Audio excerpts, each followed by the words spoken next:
It is an end in itself. The relationship for the sake of the relationship. You don't come here to have a relationship so that you can fill in the blank. That's using a relationship to another end. Right? This is so very important in your spiritual life.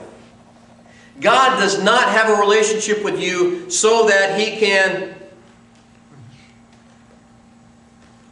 fill in the blank. He can make the world a better place. So that He can make justice happen. No, God has a relationship with you for the sake of having a relationship. And your relationships need to reflect this. You don't have a relationship with your wife so that you can... No. You don't have a relationship with your husband so that you can... No, it's the relationship itself. You don't have a relationship with somebody here so that you can do anything. You have a relationship because the relationship is the end. It's not a means to an end. And you know when that's not true. You know when people have a relationship with you so that they can get something else they want. And you know how you feel that way. And maybe you've had those relationships all your life. And maybe when someone talks about God having a relationship with you, that's what you think. And that's what you feel. God wants a relationship with me so that I can vote in the right government.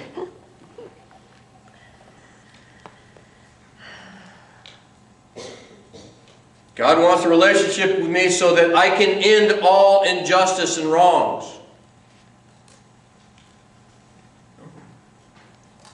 God wants a relationship with you because He wants a relationship with you. And that's it. That's all there is. And you don't come in these relationships and have relationship workshops so that you can... Have you ever met people that say, you know, the first thing you need to do in sales is go find a big church to become part of? They talk about that, don't they? Or go join the largest Elks Club there is so you can have more contacts. I mean, we have people that all of a sudden maybe they're single again in life. So they go to church so they can find a possible spouse. Right? Hey, I went to a Christian college. I finished my senior year at Christian college. You know why people send their kids to Christian colleges? Back then? I don't know why they do it now. I don't know where they're at. So they could find somebody who's in the same church organization as them and find an appropriate spouse, as well as get a good education. Okay. Utilitarian relationships. Relationships that are a means to an end. These tools that we read about here are for the sake of relationships. That's it. It's the end. That's it. And when you think about your relationship with God, it should feel the same way. That's the reason. That's the reason Jesus died for us. That's the reason. That's the reason. Not so that God can shape you into something to use you like a little soldier, or right all wrongs because of you. No, it is for the sake of the relationship. That's why you were created. That's why Jesus died for you. That's why we're here. Guys, that's it. That's it. That's spirituality. That is spiritual growth. And we're given each other to learn about relationships. That's why we have each other. That's why we're here. God can get through the week without us singing. Right? He can definitely get through the week without this message. I mean, he can get it on YouTube. He doesn't have to come to something. He can get through the week without our prayers. You know what? That's not what... He didn't set up a new religion. He didn't set up a new series of things you got to do. He didn't set up a new temple. He didn't set up a new sacrifice. He didn't set up a new system of priests. He said, this is it.